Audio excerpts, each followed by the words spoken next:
Hello, you're welcome to our YouTube channel. This is The Gives. We're glad you tuned in.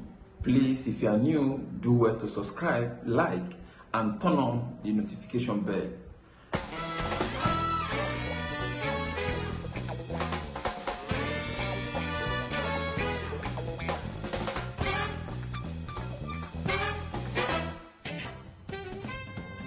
You're welcome once again. Today we have an interesting topic we want to look into. It's about pregnancy and bleeding.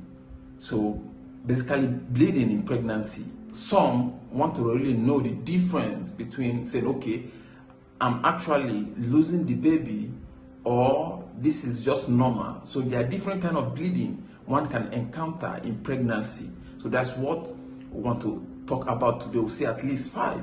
The first, which actually is not a bleeding pregnancy per se, but what you should pay attention to or what you should rule out is, first, you have to rule out your normal menstrual flow. Be sure that this is not your usual menstrual flow.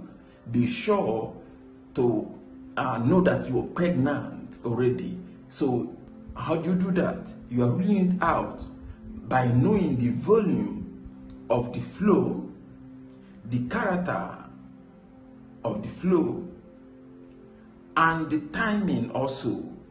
So meaning you already know your menstrual cycle. If you know that, then you should know when a particular bleeding or spotting is normal or is abnormal, or this is not the usual time my menstrual flow comes. Okay, this bleeding is from a different origin. So that's why you have to know your menstrual cycle very well and the duration of your flow. Having said this, what other things should we pay attention to? The next is this: implantation bleeding. So this is the kind of bleeding that occurs when the fertilized egg implants itself in the wall of the uterus. So in this case, you have spotting in so many women. Not everyone experiences it, but you can, when you have implantation bleeding. So it is not a serious or a case you should be worried about per se. So that's why I say, remember I said, first of all, you should have to know your menstrual cycle and know the duration of flow and the volume of flow. So if you calculate the time after ovulation, when your menstruation usually comes, you see that even that of spotting might come earlier before then. So because usually after ovulation, if there is fertilization, you can experience spotting in a week, within 10 or 12 days, when the implantation will occur in the wall of the uterus. And how do you differentiate it? The bleeding that comes from implantation is light, it's not heavy as it is in your menstrual flow. It lasts only for a few hours to a day or two, depends, and not like full cycle the way it is in your menstrual flow. So this is very important for you to note. Is this what I should be concerned about, or this has to do with pregnancy and this has to do with implantation? So the next thing we're going to look at is bleeding that occurs from cervical changes. So there are bleedings that will occur due to the high vascularization in the cervix. There's high flow of blood in this stage, early stage of pregnancy, and any little contact might cause bleeding. Like what?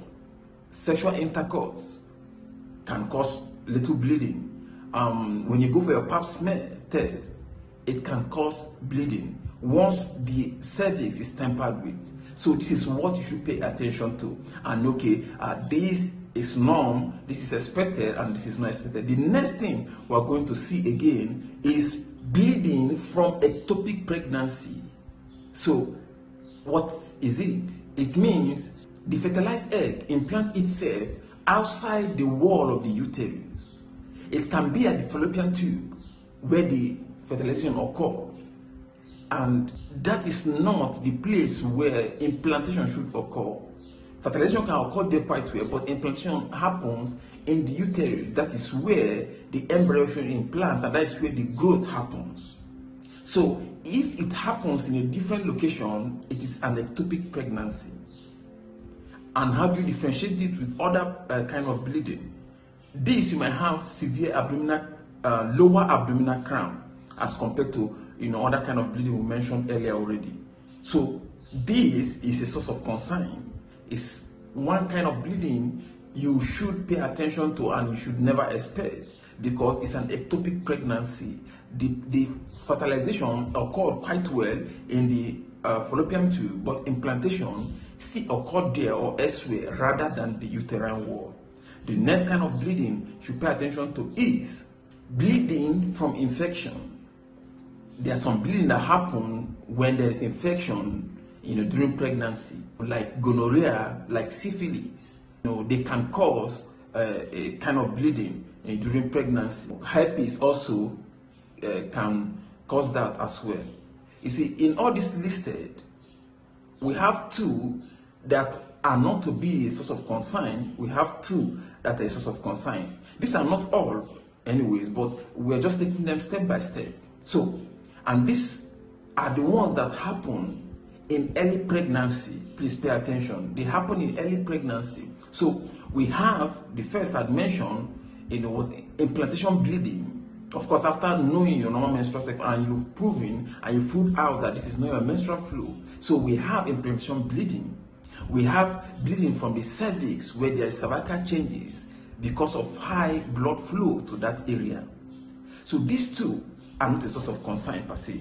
Why? Because the implantation is a good sign that the fertilized egg is implanted in the uterus. And what you have is spotting, not bleeding per se. Of course, for a layman, every kind of blood flowing out is bleeding, and we understand. So that's why this is very important for you to learn and be able to differentiate the two. That of the cervical changes is not to be of source of concern also. There are things to do to avoid them. You don't do pap smear every time. It's part of the screening for a pregnant woman. Sexual intercourse, you become very careful. But the last two that was mentioned, which are that of infection and ectopic pregnancy, that's what you pay attention to know if it's that of infection. You treat infection so as not to pose a threat to you and that of your fetus. And that of ectopic pregnancy, unfortunately, the embryo can only thrive in the uterus and grow. The fetal well-being can only take place in the uterus. If it's somewhere outside the uterus, then the ectopic pregnancy has to be terminated because it's a big source of concern. For example, if it's there in the fallopian tube and it keeps growing, it gets to a time where the wall of the fallopian tube can burst, and that's a major problem for the woman. So this happens in the first part, early pregnancy, better put. So we'll still see some more which happen in later part of pregnancy, either second or third trimester of pregnancy. So I'll be back. Thank you for tuning in. Thank you for watching. Make sure to subscribe. Stay tuned for the part 2 of this video. Thank you. Bye bye.